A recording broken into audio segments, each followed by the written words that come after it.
დღეს ჩვენი გადაცემის სტუმარი გახლავთ საერთაშორისო ურთიერთობების სპეციალისტი შოთა თხელიძე. ბატონო შოთა, დიდი მადლობა რომ მონახეთ დრო და მოხვედით ჩემთან და მინდა რომ ვისაუბროთ რეგიონზე, განსაკუთრებით სომხეთში ჩატარებული არჩევნების ფონზე და არა მხოლოდ არჩევნების, არამედ იმ აქტივობების ფონზე, რომელსაც ჩვენ ვაკვირდებით ჩვენს მეზობელ სომხეთში, მისი პირველი პირიდან დაწყებული და ევროკავშირისა და ამერიკის შეერთებული შტატების მოქმედებები დამთავრებული. ძალიან მნიშვნელოვანია ჩვენთვის, იმიტომ რომ ეს აისახება არა მარტო სომხეთზე, არამედ აისახება რეგიონზე და გარდა ამისა ეს ჯდება იმ გეოპოლიტიკური დაპირისპირების კონტექსტში, რომელიც ამჟამად მიმდინარეობს მსოფლიოში. მე ყურადღებით მინდა დავიწყოთ საუბარი ფაშინიანის ესეთი ჩემპიონატი ძალიან საინტერესო განცხადებით, თუმცა ის აკეთებს ხოლმე საინტერესო განცხადებებს ბჭყალებში, საინტერესო და ბჭყალებს გარეთაც, რომ ის დაინტერესებულია შეარიგოს ამერიკის შეერთებული შტატები და საქართველო და ევროკავშირი და საქართველო. როგორ ფიქრობთ, რატომ გააკეთა ამაზე აქცენტი და ეს მისი ინიციატივა თუ უბრალოდ ერთ-ერთი დანიშნულება მისი გამარჯვების? მოგესალმებით, მადლობა პირველ რიგში მოწვევისთვის. ეს არ არის გასაკვირი განცხადება ნიკოლ ფაშინიანისგან. გამომდინარე იქიდან, რომ მისი ხელისუფლება შეიძლება ვთქვათ, რომ ეს არის ფერადი რევოლუციის პროექტი, რომელიც თავის შინაარსით არის პროდასავლური და ანტირუსული განწყობის ასე ვთქვათ პროექტი და შესაბამისად ფაშინიანს სჭირდება გარკვეულწილად პირდაპირი კომუნიკაცია, პირდაპირი კავშირი ქონდეს დასავლეთთან, ნუ ახლა თურქეთთან ჯერჯერობით მას არ აქვს ნორმალიზებული ურთიერთობა, რომც ქონდეს თურქეთი მაინც ვერ გამოდგება ხიდად ამ შემთხვევაში ევროკავშირთან, ამიტომ მთელი ფსონი ამ შემთხვევაში ფაშინიანს აქვს დადებული საქართველოზე, გამომდინარე იქიდან, რომ შეიძლება საქართველო მისთვის არის ოპტიმალური ვერსია, ვარიანტი ევროკავშირთან საომავლოდ ეკონომიკური სავაჭრო ურთიერთობებისთვის, გამომდინარე იქიდან, რომ ჩვენ გვაქვს ეს საპორტო ინფრასტრუქტურა და შეგვიძლია ანუ სომხეთს პოტენციალად თვლის, რომ შეიძლება რომ ეს ქართული ინფრასტრუქტურა შემდგომ გამოიყენოს ევროკავშირთან ურთიერთობისთვის.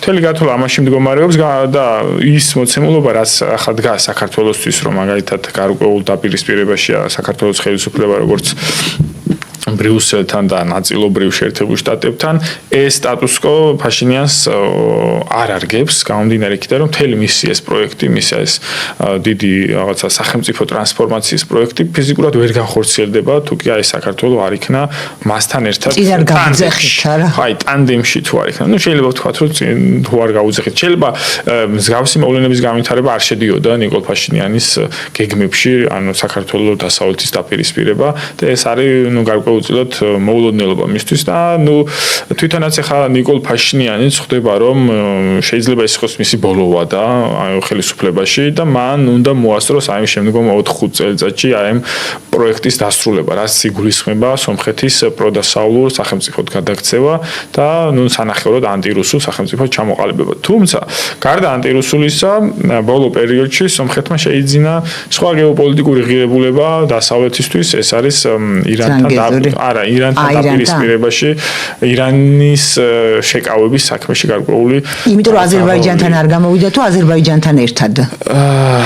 არა, ნუ ეს წარმოვიდგენთ, რომ შეიძლება სომხეთი იქნას გამოყენებული ირანთან დაპირისპირებაში, არამედ სადაზვერვო სამუშაოებისაც რაღაც სამუშაოებისთვის ძალიან მნიშვნელოვანი ტერიტორია. შეიძლება. უბრალოდ შეიძლება სომხეთი გადავიდეს და შეიქმნას გარკვეულწილად რაღაცა ესე ტროიკასავით, თურქეთ, სომხეთ, აზერბაიჯანის ჯაჭვი, სანახევროდ რაღაც თურქული რკალი უკვე ირანის ჩრდილოეთში, ირანის შესაკავებლად, რომ ზედაც ირანს მოუწევს გარკვეულწილად რაღაც რესურსების ორიენტირება, კონცენტრაცია და მხოლოდ მაგალითად სპარსეთის ყურე და ერაყი არ იქნება მისი ორიენტირი. ანუ ამითი შეერთებული შტატები შეეცდება, აი როგორ გითხრათ, მეორე ფრონტი გაუხსნას ირანს უხეშად, ანუ გადაჭიმოს ირანული რესურსები, ანუ გამოფიტოს ირანული რესურსები.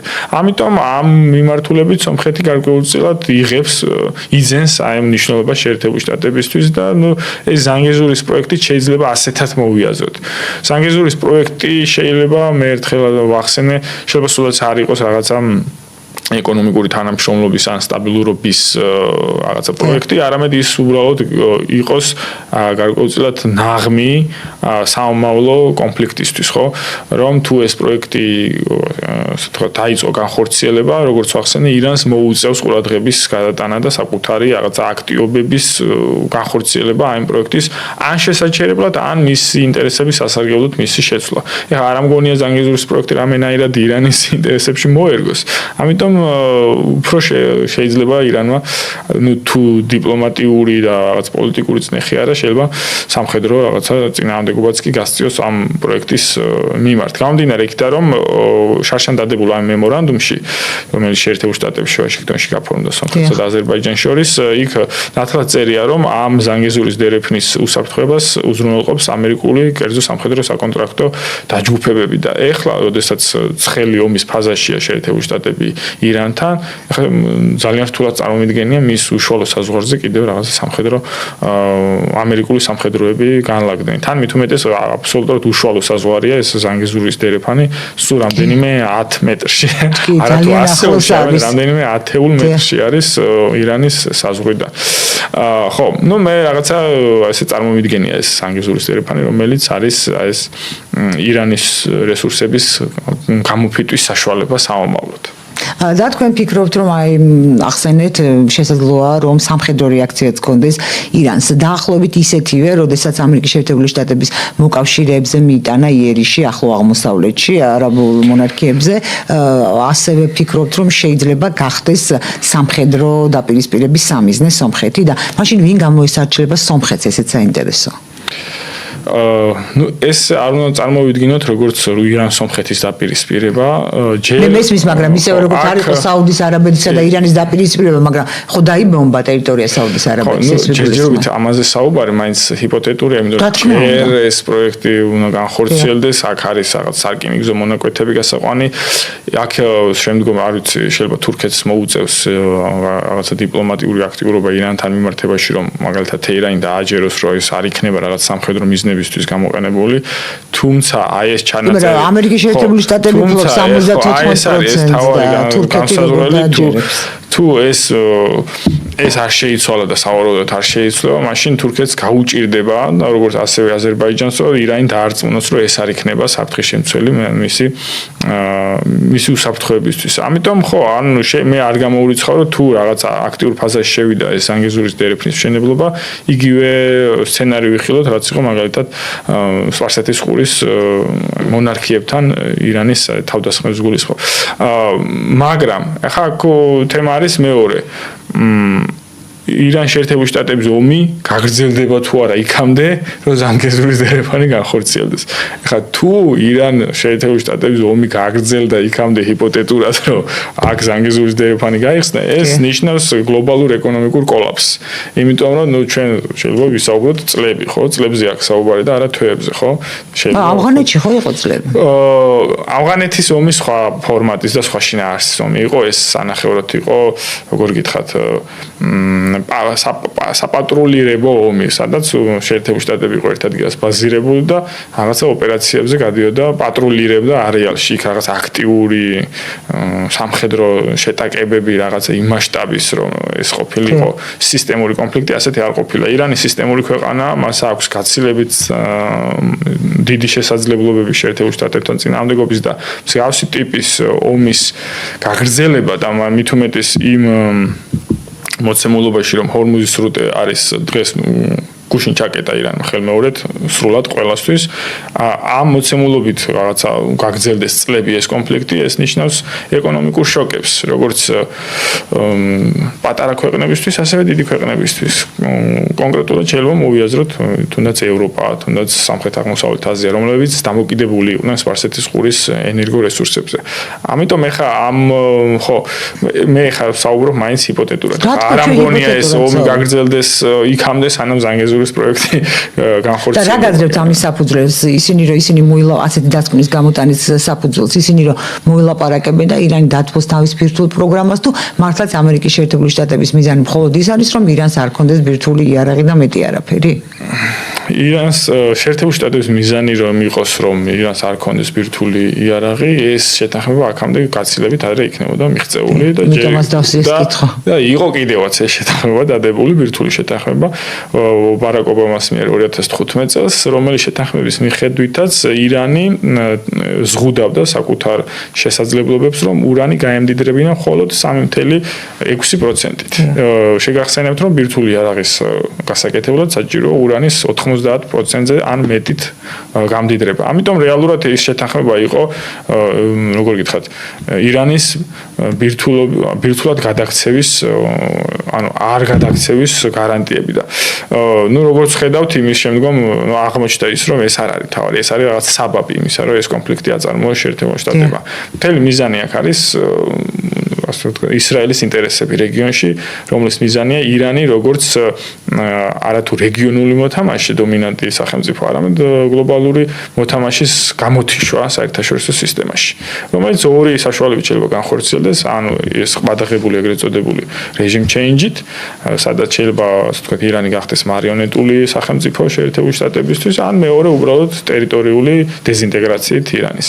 ეს არის ორი ძირითადი მიზანი. ჯერჯერობით ეს მიზნები არ მიიღწევა, ამიტომ არის რომ ეს კონფლიქტი შეიძლება გახდეს, როგორ გითხრათ, როგორც უკრაინა, ეს ანუ უსასრულო, ანუ რაღაცა დასასრულის არ მქონე კონფლიქტი. შეიძლება რაღაცა ფაზები იყოს, რომ ცხელი ფაზები, ასე ვთქვათ, აღარ იყოს რაღაც სროლები, თუმცა ყოველთვის იქნება, რომ ერთი და მეორე მხარე მოახდენ საკუთარი ძალების რეგენერირება, შემდგომ განახლდება, შემდგომ შეჩერდება და ასე. ანუ ეს იქნება დაუსრულებელი კონფლიქტი, სანამ ან ერთი მხარე არ გაიმარჯვებს, ან მეორე. დაახლოებით იგივე სცენარი, რაც უკრაინაში. უკრაინის კონფლიქტი არის ასე. ეს კონფლიქტი გაგრძელდება იქამდე, სანამ ან ერთი მხარე არ გაიმარჯვებს, ან მეორე. რაღაცა შუალედური შეთანხმება ნაკლებად წარმოსადგენია, იმიტომ რომ შუალედური შეთანხმება, როგორც უკრაინის კონფლიქტში, ასევე ირანის კონფლიქტში, ეს არის მარცხი ორივე მხარისთვის. მაგალითად ახლა აი დღევანდელი სტატუს-კვო რომ მორჩეს უკრაინაში კონფლიქტი, ეს არის მარცხი რუსებისთვის და კონკრეტულად პუტინის ხელისუფლებისთვის და ასევე მარცხი იქნება ზელენსკისთვის, იმიტომ რომ ტერიტორიები მაინც დაკარგულია, ქვეყანა დანგრევა. ანუ ორივესთვის მარცხია ეს შუალედური აი სტატუს-კვო შენარჩუნება. იგივეა დაახლოებით ირანისთვისაც, ხო, მაგალითად შეიძლება უფრო დაბალ ხარისხში, მაგრამ ახლა შეერთებული შტატებისთვის ამ სტატუს-კვოს გაჩერება ამ კონფლიქტს ეს არის მისთვის კატასტროფა, იმიტომ რომ მან დაკარგა მთლიანად უსაფრთხოების სისტემა რეგიონში და მან დაკარგა კონტროლი ენერგორესურსებზე სპარსეთის ყურეზე და ასევე ირანისთვისაც შეიძლება უფრო ნაკლებად არის მარცხი, მაგრამ მარცხი იქნება იმ თვალსაზრისით, რომ მან საბოლოოდ ვერ გაანეიტრალა ის ეგზისტენციალური საფრთხე, რაც არის შეერთებული შტატების, ასე ვთქვათ, შეიარაღება და ასევე ისრაელის საფრთხე. ანუ რაღაცა ხო, მისთვისაც არ იქნება საბოლოოდ ეს, ასე ვთქვათ, მომგებიანი.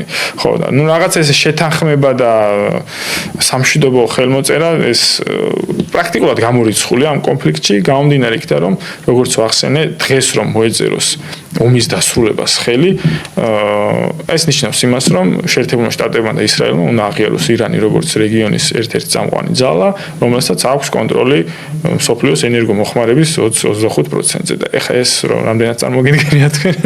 არა, მაგრამ რეალურად ხომ ასეა? არა, რეალურად ესა პრობლემა შეერთებულ შტატების ამას წარმოადგენს, რომ რეალურად ომი დაიწყო უკეთესი სტატუს-კვო და მიიღო უარესი სტატუს-კვო მისთვის, ხო?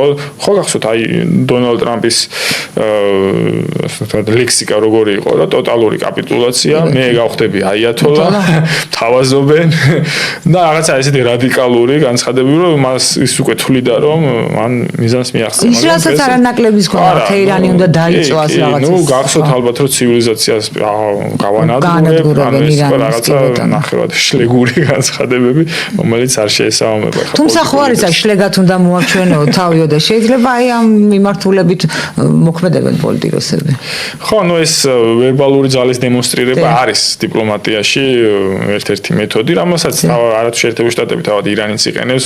ეხლა ვინც ახლა ახლო აღმოსავლეთის პოლიტიკას მისდევს, ყოველთვის ირანი ცდილობდა საკუთარი ძალის აი ვერბალურად დაგენერირებას, რომ აი თუ მე მესვრით ყველაფერს დავანგრევ რაღაც და ნუ ეხაც არის ასეთი განცხადებები. ის სომხეთთან აი ზანგეზ ზანგეზურის დერეფანთან დაკავშირებითაც ამბობდა 1 წლის წინ 2 წლის წინ ის აუცილებლად სამხედრო ძალით ჩაერეოდა, მაგრამ ფორმალურად, დოკუმენტურად ყველაფერს მოეწერა ხელი რის დოკუმენტურად ხა რესურსი ქონდა ირანს, რომ ხა ეს დოკუმენტისთვის ხელი არ მოეწერა. ხო ვერ ჩავიდოდა ვიღაცა. არა, ხო თქვა რომ სამხედრო მოქმედებებს დავიწყებდი, ამიტომ ხა ის ამუშავდა და ამოქმედებდა, მე რაღაც პრევენციისთვის არის. არა, ამოქმედებამდე ჯერჯერობით ხა კი ხა აზერბაიჯანმა დაიწყო მაგისტრალის მშენებლობა, დავასრულეო იქამდეო. ხო, პრაქტიკულად მიყვანილია და თურქებმაც დაიწყეს.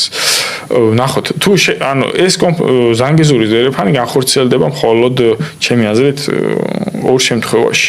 ერთი რომ უნდა მოხდეს ირანში, ან ირანის დეზინტეგრაცია, ან ირანში ხელისუფლების ცვლილება, ან მეორე თუ ირანის ინტერესები, თუნდაც ეკონომიკური ინტერესები ჩაერთვება აი ამ ზანგეზურის დერეფანში, რომ ისიც ნახავს გარკვეულ სარგებლოს. თუმცა ეს ნაკლებად წარმომიდგენია, რომ ირანი ჩართონ აი ამ შეთანხმებაში, იმიტომ რომ მთავარი მოთამაშე იქაა შეერთებული შტატები, აი ამ დერეფნის 74%-ს ფლობს 100 წლით შეერთებული შტატები. და ეს გადაყიდვის მომენტია ძალიან. ზოგადად სახელმწიფო მფლობელობაში არ იქნება, ის იქნება კერძო ამერიკული კომპანიების მფლობელობაში, რომელთაც შეიძლება გადაყიდვა. ნუ ეს არის თავარი ესეთი როგორ გითხრა, ასე ვთქვათ, ისეთი ჩანაწერი, ესეთი ეშმაკური ჩანაწერი, რომლითაც შეერთებული შტატები რაღაც თურქეთთან რაღაც შეთანხმებებს საომავლოდ შეიძლება რაღაცები ერთად განახორციელონ კავკასიაში. კეთილი, ჩვენ რეკლამის გამო მცირე ხნით უნდა შევწყვეტოთ გადაცემა, ჩვენ მალე დავრუნდებით და განვაგრძებთ უკვე საქართველოს შესახებ საუბარს რეგიონში, დაგველოდეთ. ჩვენ ეთერში ბრუნდებით, განვაგრძობთ საუბარს ჩვენ სტუმართან, შოთა თხელიძესთან ერთად და ეხლა გადმოვინაცვლოთ უფრო აქეთ ზემოთ ამოვიდეთ, ანუ სამხრეთ კავკასიისკენ და აი თქვენ ბრძანეთ, რომ ვერ წარმოიდგენდა ფაშინიანი და მისთვის ძალიან უარყოფითი დატვირთვა აქვს საქართველოსა და ევროკავშირის დაპირისპირებას და არც უთქმელ ურთიერთობას საქართველოსა და ამერიკის შეერთებულ შტატებს შორის.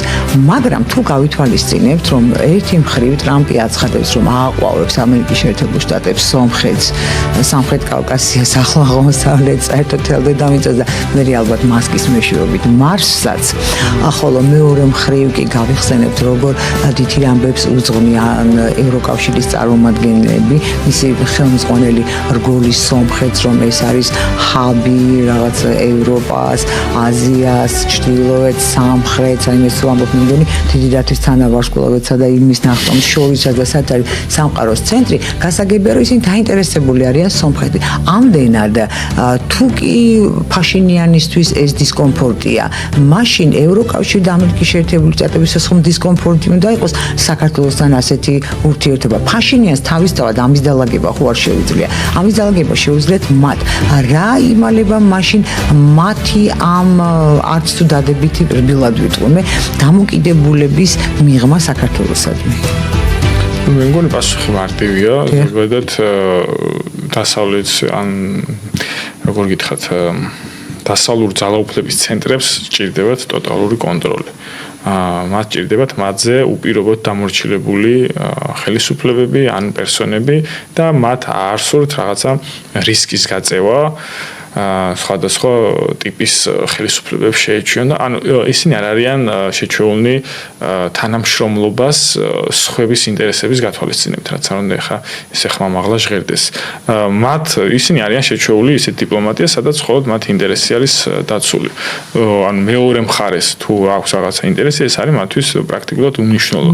ანუ ჩვენ საქართველოსთან შემთხვევაში ზუსტად აი ამ პრობლემას ვაწყდებით. პირველი რომ მათ არ აქვს ტოტალური კონტროლი, მათ არ აქვს ტოტალური ნდობა, გამომდინარე იქიდან რომ ისინი არ თვლიან საკუთარ ასე ვთქვათ ძალაუფლების ქოლგის ქვეშ, საკუთარ კონტროლის ქვეშ. ნდობაში რას გულისხმობთ, რომ შეასრულებს იმას, რაც მათ უნდა? ხო, რა თქმა უნდა, აი რაც ჩვენ ვიხილეთ 2022 წლის შემდგომ, ხო, როდესაც მათი არა, მე ნდობის შესრულება 2008 ხო, ეხა გამართლება ის ვიგულისხმობ. ეს კიდე ცალკე საკითხია, ხო, და მეორე ის რომ მათ არ აინტერესებთ საქართველოს ინტერესი რა არის, სახელმწიფო ინტერესი, მათ აინტერესებთ მხოლოდ მათი გეოპოლიტიკური ინტერესი. ესეც მე ერთ-ერთ ეთერში ვთქვი, რომ აი ბოლო წლებში ძალიან ცხადად გამოიკვეთა რა არის მსოფლიოში აი ეს ღირებულებით, ასე ვთქვათ, კიბეზე მნიშვნელოვანი დასავლეთისთვის და ეს არის გეოპოლიტიკური ინტერესი და სხვა დანარჩენი ესეთი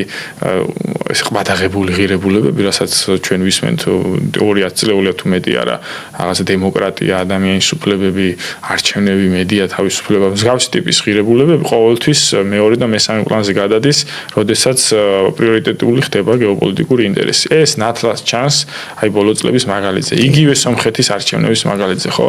სომხეთში საკმაოდ ძლავრი პოლიტიკური რეპრესიები განახორციელა ნიკოლ ფაშინიანმა წინა საარჩევნოდ კი და ანუ წარმოიდგინეთ ახლა ხო საქართველოში სიდით მეორე პარტიის ლიდერი რო დაეჭირათ წინა საარჩევნოდ რა მოხდებოდა ხო ეს ხდება სომხეთში ჩაესვენებოდა მსოფლიო დემოკრატიის ანუ მაგალითად იქ 33-მდე ოპოზიციონერია დაკავებული არის ასე ვთქვათ ანუ რიტორიკა არის საკმაოდ უხეში ნიკოლ ფაშინიანის როგორც კი მორჩა არჩევნები განაცხადა რომ ის სამივე კონკურენტ პოლიტიკური ჯგუფის ლიდერს დააკავებს იგივე კარაპეტიანს კოჩარიანს და ცარუკიანს კი უკვე დაიწყო პროკურატურამ დევნა ხო ანუ ეხლა წარმოიდგინეთ მსგავსი რაღაცა რომ საქართველოში ხდებოდეს ხო აბსოლუტურად იქნებოდა რაღაცა აღშფოთება. თუმცა სომხეთის შემთხვევაში არ არის ეს აღშფოთება, გამომდინარე იქიდან რომ ეს ღირებულებები ყოველთვის ხდება მეორე ხარისხოვანი თუ მესამე ხარისხოვანი არა, როდესაც საქმე ეხება გეოპოლიტიკურ ინტერესებს. ეხლა რაც შეეხება სომხეთის ხაბად ქცევას და მსგავსი ტიპის აი რატო აგულიანებენ, აი ეს რატო აქებენ? სადაც ეს ხება, მე როგორც დაცდილი მაქვს იგივე ჩვენთან ურთიერთობებს რუსეთსაც ეხება და სხვა დასავლეთსაც ეხება, რაღაცა როდესაც ძალიან გაქებენ ან გაგულიანებენ, ეს ნიშნავს რომ რაღაცა პირდაპირ გილოტინაზე ან სასაკლაოზე ანუ ჩვენ გვახსოვს ახლა უახლოეს ისტორიაში რომ საკუთარი უხვი დაპირებებით იყვნენ ჩვენს მიმართაც და დემოკრატიის შუქურასაც გვიძახდნენ და ასე შემდეგ თუმცა ეს რაში გარდაიქმნა ჩვენი ქვეყნისთვის ანუ რა სარგებელი და განვითარება ნახა ეს საკითხავი ხო ნუ სომხეთის შემთხვევაშიც ეს არის დავარქვათ იმას რომ აუდიტორიაზე მუშაობა თვითონ სომხურ აუდიტორიაზე რომ აჩვენონ რომ აი თქვენი ლიდერი ნიკოლ ფაშინიანი არის ჩვენი მეგობარი და ის არის რაღაც პროგრესის სახე რომელიც აფილირდება დასავლეთთან რომ მისი პოლიტიკა არის სწორი რომ მისი პოლიტიკა არის სწორი და გარკვეულწილად ეს არის ავანსები როგორც ფაშინიანისთვის ასევე სომხურ მოსახლეობისთვის რომ ეს არ არის მაგალითად ფაშინიანის მოგონილი მითოლოგია რომ ამას ადასტურებს მაგალითად ემანუელ მაკრონი რომ ის ჩადის ერევანში და ასევე ჩადის ხო ჩადის შეერთებული შტატების ვიცე-პრეზიდენტი ჩადის სახელმწიფო მდივანი და რაღაც ხო ნუ ცოტა ესეთ შეურაცხყოფელი იყო მარკო რუბიოს ვიზიტი მაგრამ ესეც სომხეთისთვის დაახლოებით 45 წუთი დაყო სომხეთში ნუ ცოტა ესეთი არ არის სერიოზული ეს მაგრამ ნუ შეიძლება ეს არის როგორც თქვი ავანსები დღევანდელი პოლიტიკური ლიდერშიპისთვის სომხეთისთვის თუმცა ეხლა ეს რეალობაში როგორ გარდაიქმნება ეს ნაკლებ სავარაუდოა ერთი ძალიან მარტივი მიზეზის გამო რომ ეხლა სომხეთის ეკონომიკურ ჰაბად გადაქმნა არც აზერბაიჯანის და არც თურქეთის ინტერესში არ შედის ეხლა სომხეთი გარდაიქმნას რაღაც ეკონომიკურ სუბიექტად საერთაშორისო ეკონომიკაში ეს რა თქმა უნდა არ დაუშვებს არც თურქეთი და არც აზერბაიჯანი ამიტომ ხო არ ვიცი ეხლა თვითონ რაზეა გაცვლა ფაშინიანს საკმაოდ რთულია ამის თქვა მაგრამ აი საქართველოსთან მიმართებაში რო გავაგზავნოთ ეს თემა ეს ბოლო პერიოდის დისკურსიც არის ნიშანდობლივი რომ სომხეთი შეეცდება დატოვოს ევრაზიული ეკონომიკური კავშირი შევიდეს შემდგომ ევროკავშირში ამისთვის მზაობა ნუ საქართველოსთან თუ არ დაალაგდა ევროკავშირის ურთიერთობა ამ პერსპექტივას მომავალი არ აქვს და ამიტომაც იყო რომ ასე ვთქვათ რეალურად ესეთი პირველივე საკითხი რომელიც ფაშინიანმა დააყენა მისი ხელახალი ძალაუფლებაში ასე ვთქვათ დარჩა ხელახალი დარჩენა რა ქართულია მაგრამ ძალაუფლებაში დარჩენა შემდგომ ეს იყო საქართველოს ევროკავშირთან ურთიერთობის აღდგენა. ეს ნიშანდობლივია, როგორც ვახსენე, რომ მან ეს რაღაცა სომხეთის პროდასავლეთიზაციის პროექტი განახორციელოს პრაქტიკაში. და ვთქვათ, რატომ არ შეიძლება საქართველოს გარშე არ საქართველო არ ესაზღვრება, ვთქვათ, ევროკავშირს გამოიყენებს საქართველოს ტერიტორიას და ისე გააწევრიანოს სომხეთი. ანუ მე ჩვენ არ დაგვაბრალონ რომ სომხეთს იმიტომ არ იღებენ რომ აი საქართველო ცუდად იქცევა, არც ის არის გამორიცხული. ეს თქვან. ეხლა ძალიან მარტივ რაღაცას ვიტყვი, გუშინ წავაწყდი რაღაცა ესეთი ჰიპოთეტურ ცხრილს, როდის შეიძლება რომელი ქვეყანა გაწევრიანდეს ევროკავშირში. ნუ პირველი ხა ეს. ვინ წყარო ვინ არის ამ ცხრილს ავტორი? აღარ მახსოვს. სიმართლე გითხრათ, ნუ ალბათ ევროპული გამოცემა იყო. აი ეს მაინტერესებდა. და მონტენეგრო იყო ნომერ პირველი კანდიდატი, შემდგომ იყო ალბანეთი რაღაცა. ნუ უკრაინა იყო სადღაც 2040 წლისთვის, მაგრამ სომხეთი საერთო სიაში არ ყოფილა. ეხლა ამაზე საუბარი, რომ სომხეთი შეიძლება ევროკავშირში გაწევრიანდეს რაღაც პერსპექტივაში, არ ვიცი ხა ესეც ვთქვი, რომ შეიძლება კიდე ორი ფაშინიანი გამოიცვალოს სომხეთმა და ეს არ მოხდება. ნუ ფიზიკურად ხა აქ არათუ რაღაცა პოლიტიკურ შესაძლებლობებზეა საუბარი. აქ არის ელემენტარული გეოგრაფია, რომელსაც ვერ გაიქცევი ხა. სომხეთი რამდენად არის ჯერ ერთი ევროპა, აქედან დავიწყოთ და მეორე სომხეთი რო გაწევრიანდეს ევროკავშირში, ჯერ მინიმუმ ან თურქეთი, ან საქართველო უნდა გაწევრიანდეს. უფრო ალბათ თურქეთი. და ეხა ამის პერსპექტივა, ნუ თვითონაც ხომ უნდა დაუფიქრდნენ, თურქეთი არის არათუ კანდიდატი სახელმწიფო, არამედ ის დაახლოებით 95-99 წლიდან 27 წელიწადია გახსნილი აქვს მოლაპარაკებების პროცესი, რომელზედაც ახლა გადადიან უკრაინა და მოლდოვა. ან წარმოიდგინეთ. და არის იქ რაღაც 34-35 თავი, რომელსაც არის ყველა ეს რეგულაცია ჩამოთვლილი, რომელიც უნდა დაიცვას გამწევრიანებელმა სახელმწიფომ, რაღაც 2-3 თავს ედავებიან და ვითომ რაღაც ესეც საბაბია თორე ახლა პოლიტიკურად თურქეთის მიღება რო არ უნდათ ევროკავშირში ეს ყველასთვის ცხადია და ნუ ეხა თუ თურქეთი დგას 27 წელი მოლაპარაკებების პროცესის ეტაპზე ეხა თქვენ დაფიქრდით სომხეთი როგორ რა მოცემულობაში რომელსაც ვახსენოთ რომ არათუ რაღაც მსგავსი ტიპის ფორმალური კავშირი არ გააჩნია ევროკავშირთან არამედ მას არც ასოცირების შეთანხმება არ აქვს ანუ ერთგვარად პირველი ნაბიჯი იმისაა რომ შემდგომ გაწევრიანდეს ევროკავშირში ჩვენ ასოცირების შეთანხმება 12 წელი გავიდა გვაქვს ბატონო გვაქვს მაგრამ ხომ ფაქტია რომ ეს განცხადებები გასაგებია რომ გაკეთდება შესაგულიანებლად და თქვენ ისიც აღნიშნეთ რომ სავარაუდოდ ეს იქნება ნიკოლ ფაშინიანის ბოლოვა და როდესაც მან უნდა მოასწროს ასე ვთქვათ ევროპულ გზაზე მოქცევა სომხეთის როგორც სახელმწიფოსი მაგრამ თვითონ რაღაცა დანიშნულება ხო აქვს კიდევ ამ ტიპის შეგულიანებებზე მარტო ის რომ ვთქვათ რაში სჭირდებათ რომ იყოს დაჯერებული სომხეთის მოსახლეობა რაში შეიძლება აპირებდეს გამოყენებას სომხეთის მათ შორის სამხრეთ კავკასიაზე კონტროლის გაძლიერების მიზნით ხო, ანუ მე რაც ვახსენე ეს არის შეგულიანება, რომ მან დაამყაროს მშვიდობა მის მეზობლებთან, აზერბაიჯან, თურქეთთან და შეიქმნას ეგრეთ წოდებული წინააღმდეგობის რკალი, როგორც ირანისთვის, ასევე რუსეთისთვის. ზოგადად ეს ფერადი რევოლუციების პროექტის მთავარი გეოპოლიტიკური მიზანი იყო რუსეთის გარშემო. ანუ გაიხლიჩოს ირანი და რუსეთი და შესაბამისად, ასე ვთქვათ, ის ბრიქსის იდეაც მაგრამ ჩემი აზრით რაღაცა ცოტა დასავლეთშიც ზედმეტ მნიშვნელობას ანიჭებენ სომხეთს, იმიტომ რომ რაღაცა ის ვითომ ტრანზიტი რო სომხეთი აერთებს საქართველოს და რუსეთს და ირანს ეს ცოტა ხმამაღალი ნათქვამია და რომც იყოს ეს ასე რუსეთისთვის ეს მიმართულება არ არის საინტერესო, მას ურჩევნია აზერბაიჯანზე ან კასპიის ზღვაზე ან ცენტრალურ აზიით დაუკავშირდეს, რომელიც უკვე ამოქმედებულია ეს და მით უმეტეს ეს მარშრუტი ცოტა სარისკო იქნება თვითონ რუსეთ-ირანისთვის, იმიტომ რომ ეხლა არც ჩვენ გვაქვს კარგი ურთიერთობა რუსეთთან და არც ეხლა სომხეთს კი ხედავთ რა ურთიერთობაშია დღევანდელ რუსეთთან, ხო? ამიტომ აი როგორ გითხრათ, აი რო გადავავლოთ თუნდაც უახლეს ისტორიას, მსგავსი პრეცედენტი, რასაც სომხეთი ჩადის მის ხელისუფლების მეშვეობით, აი უნიკალური მოვლენაა, იმიტომ რომ ეს მოლდოვას შემთხვევას გავს. აი მოლდოვის შემთხვევა გასაგებია, ხო, მაგრამ მოლდოვა ესაზღვრება ევროკავშირს. აი ამ რუსეთთან დამოკიდებულებით და ისიც არ დაგვაუზეს ხა რომ მოლდოვის თითქმის 30%-ზე მეტი მოსახლეობის ორმაგ მოქალაქეობას ფლობს რუმინეთთან და ნუ კი ნაწილი ხა რუსეთთან არის დაკავშირებული, თუმცა ნაწილი რუმინეთთან. ანუ იქ კიდევ არის ლოგიკა.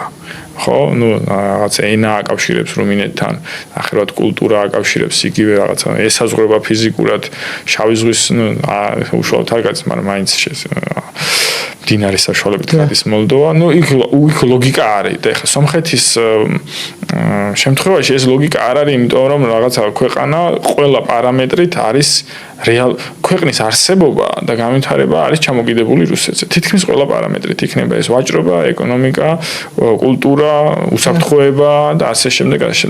და უცებ მომენტალურად და ანუ მე ესეც ვახსენე რომ ის ეკონომიკური განვითარება, რაც აქვს ნიკოლ ფაშინიანს ბოლო თითქმის 6 წელიწადია და ეს თვალსაჩინოა, უნდა ვაღიაროთ, რომ გარკვეულწილად არის რაღაც ეკონომიკური აქტივობა სომხეთში, ვიდრე ეს მანამდე იყო.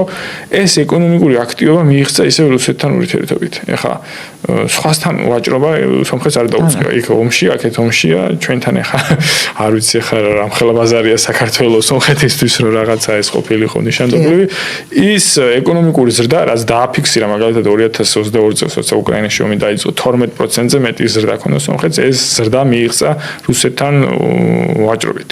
ამიტომ ეს პლუსი, რაც აქვს ფაშინიანს, ეს პლუსიც არის რუსეთის მეშვეობით ჩაწერილი და თუ ეხა შენ ამასაც ჩახსნი და ხა ეს ემბარგო, ეს ემბარგო არ ამგონია დიდხანს გაგრძელდეს, მაგრამ მაინც რისკები ხო არის იმისა, რომ რუსეთმა საომავლოდ შეიძლება რაღაცა ესეთი თუ ეს ევროკავშირის გზას გააგრძელებს, ეს ემბარგო კვლავ გამოიყენოს, არ ვიცი, რისი იმედი აქვს ფაშინიანს, საკმაოდ ეს რთულია ამის თქმა, იმიტომ რაღაც მხოლოდ ევროკავშირის გრანტებით ქვეყნის არსებობა, რაღაცა დოტაციურ ეკონომიკაზე გადასვლა არ ამგონია. თან ევროკავშირი არ არის ის პოლიტიკური ცენტრი, რომელსაც უყვარს დოტაციაზე საყვანა. ხო, ჩავხედოთ ეხლა რა თანხებს აძლევს ევროკავშირი სომხეთს, ცოტა შეიძლება გაგვიცინოს კიდევაც 15 მილიონი და 30 მილიონი რაღაც ერთი საშუალო ქალაქის, პატარა ქალაქის ბიუჯეტია, ხო?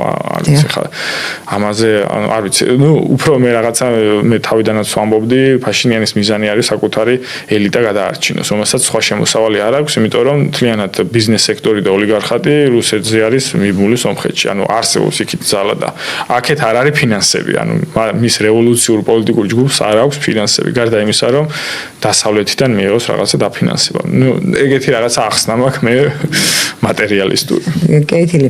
სამწუხაროდ ჩვენი გადაცემის დრო ამოიწურა. მე იმედი მაქვს, რომ ბლენები სომხეთში ისე განვითარდება დამატებით საფრთხებს არ შეუქმნის საქართველოს, იმიტომ დანარჩენი მათი საქმეა. კიდევ ერთხელ გიხდით მადლობას, მადლობა მაყურებელსა და მსმენელს, მე თქვენ გემშვიდობებით.